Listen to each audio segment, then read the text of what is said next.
Dieu, viens à mon aide.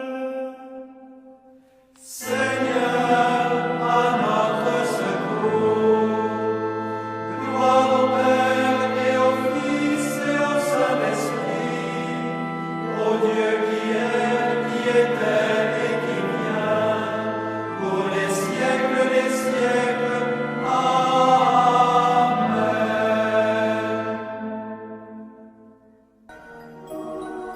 L'ange du Seigneur apporta l'annonce à Marie.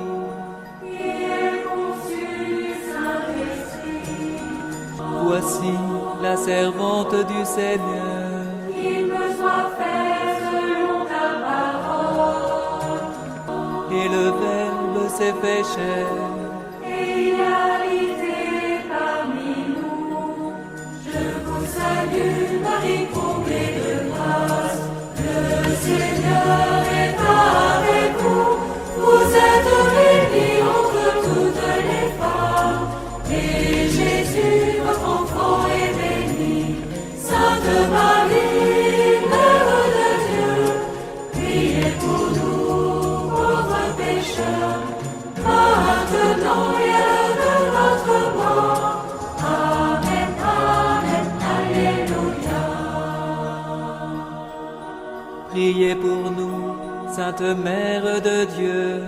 Afin que nous soyons rendus dignes des promesses du Christ. Prions. Que ta grâce, Seigneur notre Père, se répande en nos cœurs. Par le message de l'ange, tu nous as fait connaître l'incarnation de ton Fils bien-aimé. Conduis-nous par sa passion et par sa croix, jusqu'à la gloire de la résurrection.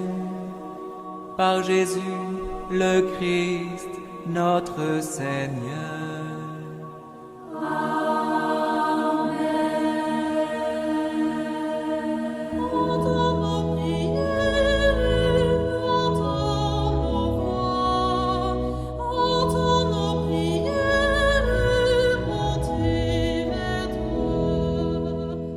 Seigneur, dans le silence de ce jour naissant, je viens te demander la paix, la sagesse, la force.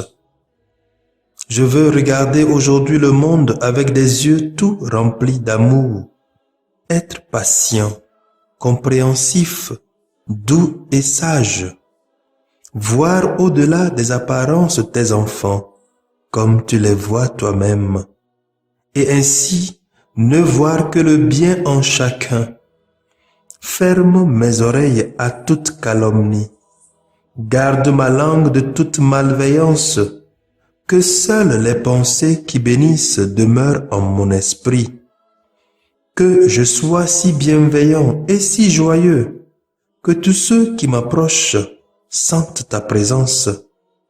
Revêts-moi de ta beauté, Seigneur, pour qu'au long de ce jour, je te révèle. Amen.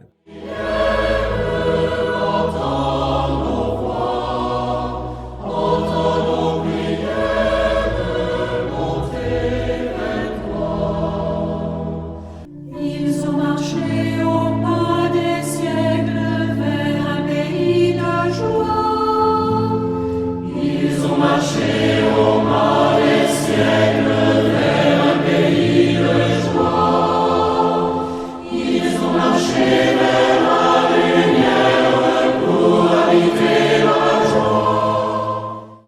Écoutons les textes de ce dimanche 10 octobre 2021, lu par Sœur Lucienne Tandiateba, sœur de Notre-Dame des Apôtres, et du diacre Mathias Etché de la Société des Missions Africaines.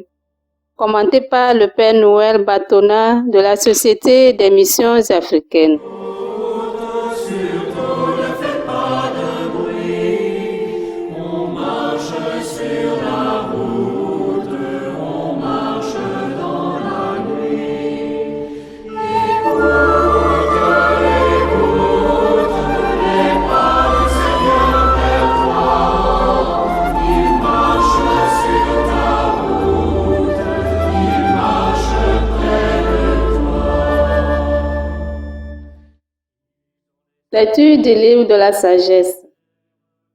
Chapitre 7, versets 7 à 11. J'ai prié et le discernement m'a été donné.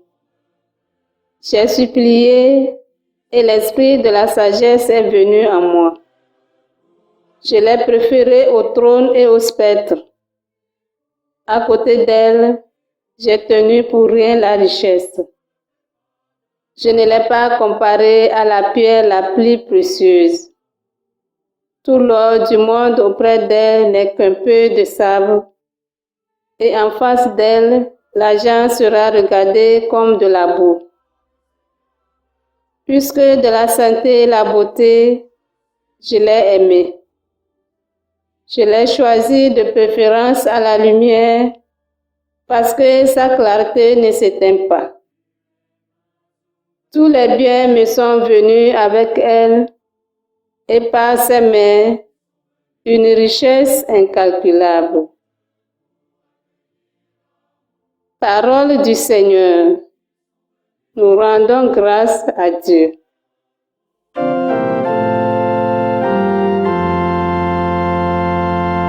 Rassasiez-nous de ton amour, Seigneur, nous serons dans la joie. Apprends-nous la vraie mesure de nos jours, que nos cœurs pénètrent la sagesse. Reviens, Seigneur, pourquoi tarder? Ravise-toi par égard pour tes serviteurs. Rassasie-nous de ton amour au matin, que nous passions nos jours dans la joie et les chants. Rends-nous en joie tes jours de châtiment, et les années où nous connaissions le malheur. Rassasie-nous de ton amour, Seigneur, nous serons dans la joie. Fais connaître ton œuvre à tes serviteurs et ta splendeur à leurs fils. Que vienne sur nous la douceur du Seigneur notre Dieu. Consolide pour nous l'ouvrage de nos mains. Oui, consolide l'ouvrage de nos mains. Rassasie-nous de ton amour, Seigneur, nous serons dans la joie. Deuxième lecture. Lecture de la lettre aux Hébreux. Chapitre 4, versets 12 à 13. Frères, elle est vivante la parole de Dieu, énergique et plus coupante qu'une épée à deux tranchants. Elle va jusqu'au point de partage de l'âme et de l'esprit, des jointures et des moelles. Elle juge des intentions et des pensées du cœur. Pas une créature n'échappe à ses yeux. Tout est nu devant elle, soumis à son regard. Nous aurons à lui rendre des comptes. Parole du Seigneur. Nous rendons grâce à Dieu.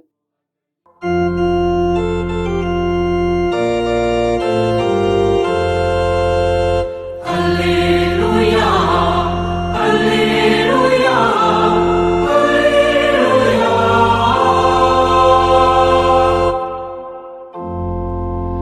Heureux les pauvres de cœur, car le royaume des cieux est à eux. Alléluia, Alléluia, Alléluia.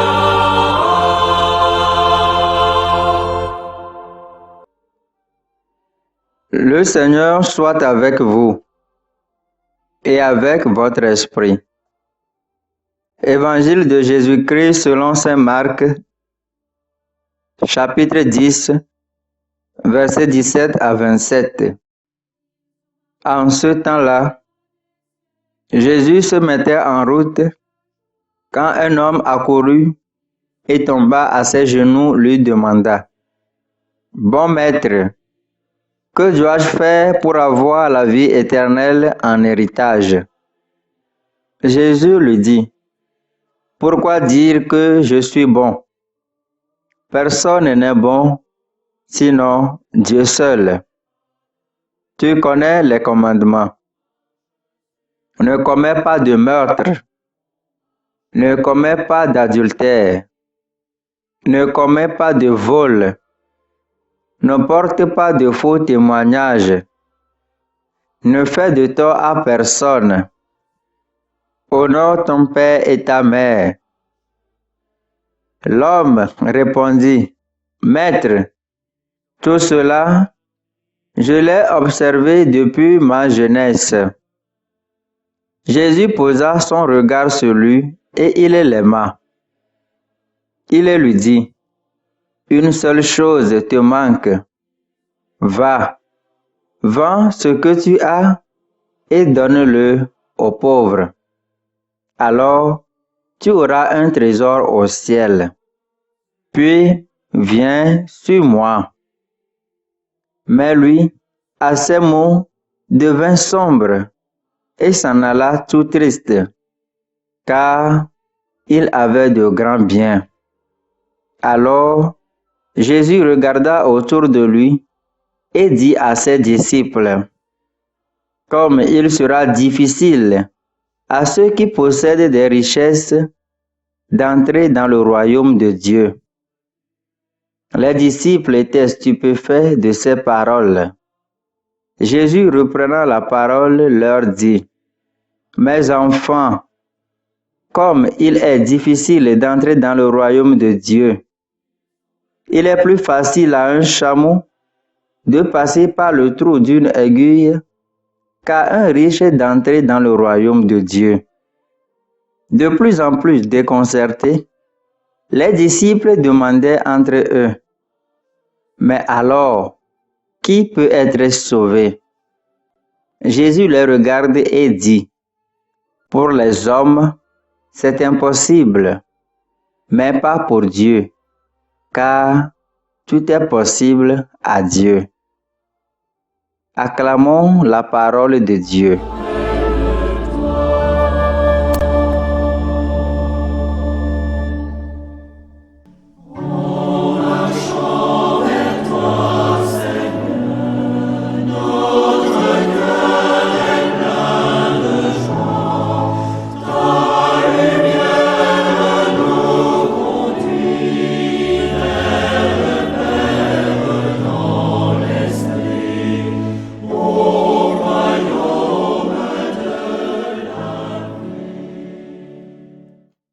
Chers frères et sœurs, loué soit Jésus-Christ, à jamais. Nous sommes aujourd'hui au 28e dimanche du temps ordinaire à Nébi.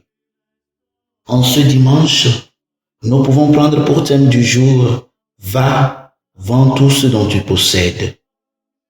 En effet, en cette vie, nous sommes appelés à faire de nombreux choix. Nous sommes attirés par plusieurs choses. Et nous ne pouvons jamais tout avoir. Choisir certaines choses va vouloir dire renoncer à d'autres. Ainsi, les lectures de ce dimanche nous renvoient sur le thème central du choix. Sur cette question du choix, il y a une histoire toute ancienne qui nous parle d'un homme appelé Aladin, qui possédait une lampe magique. Il avait l'habitude de placer cette lampe magique devant lui, passer sur elle sa main et exprimer son vœu. Aussitôt qu'il exprime son vœu, le vœu est accordé immédiatement. Imaginez, chers frères et sœurs en Christ, que vous tenez cette lampe magique dans vos mains et que l'on vous demande de faire un seul vœu, un et unique vœu. Quel sera votre vœu? Sûrement que nous allons demander les richesses, la fortune, la fin de cette pandémie du corona et d'autres maladies du siècle, la fin des guerres, le pouvoir, du beau partenaire ou couple heureux. C'est cette même opportunité de choix qui a été accordé au roi Salomon dans la première lecture de ce dimanche. Le roi Salomon aurait pu demander à obtenir de l'or, la bonne santé, le pouvoir, la force et bien d'autres choses que nous pouvons imaginer. Il a plutôt dit à Dieu, « Regarde, je ne suis qu'un jeune homme, incapable de gouverner un tel grand peuple. Seigneur, accorde-moi la sagesse, un cœur sage, pour que je sois en mesure de distinguer le bien du mal. » Nous pouvons penser que la sagesse est incompatible avec les joies et les satisfactions de la vie, mais elle est plutôt la force de ces joies et satisfactions de la vie. Alors, nous devons constamment choisir entre la sagesse de Dieu et celle des humains. Et puis, si nous considérons superficiellement les choses, nous allons conclure que choisir la sagesse de Dieu est synonyme de tout perdre. Mais la sagesse de Dieu ne perd rien, au contraire, elle gagne tout. Si nous considérons notre petite histoire du début, nous verrons que la sagesse ici est la lampe magique d'Aladin. Mais hélas, que nous n'y croyons pas et nous ne sommes également pas convaincus de ceci. N'est-ce pas peut-être la cause de nos tristesses et manque de joie? L'évangile de ce jour nous renvoie à l'histoire du riche homme, dont Jésus demande de prendre une importante décision, de faire un important choix. Soit suivre Jésus en livrant tous ses biens, ou garder ses biens et perdre Jésus.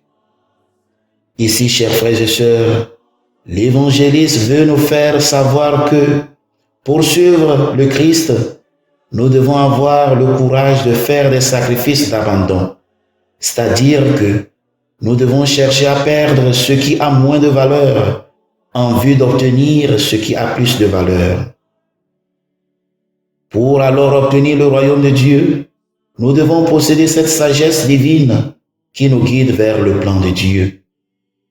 Nous devons noter un point très important et capital dans l'évangile de ce jour. Jésus ici ne condamne pas la richesse, mais plutôt l'accumulation égoïste des richesses. L'idéal au niveau d'un chrétien n'est pas la pauvreté, ni la famine, ni la malnutrition, mais plutôt le partage fraternel dont Dieu nous a légué. Ce n'est pas un péché d'être riche, mais c'est un péché de chercher à être riche seul. Amasser à seul les richesses rend l'accès au royaume de Dieu difficile, car nous devenons lourds, or la porte du royaume de Dieu est étroite. Voilà pourquoi nous sommes invités à des partages fraternels. Puisse Dieu le Père, à travers son Fils, nous accorder cette sagesse qui nous permettra d'entrer dans le plan de Dieu. Amen.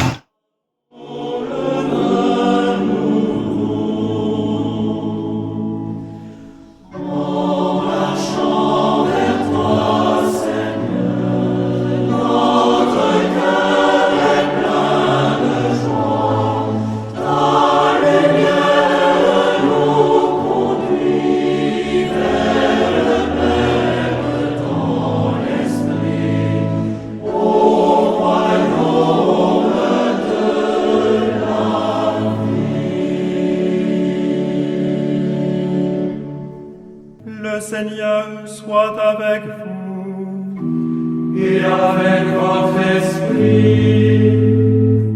Que Dieu Tout-Puissant vous bénisse, le Père, le Fils et le Saint-Esprit.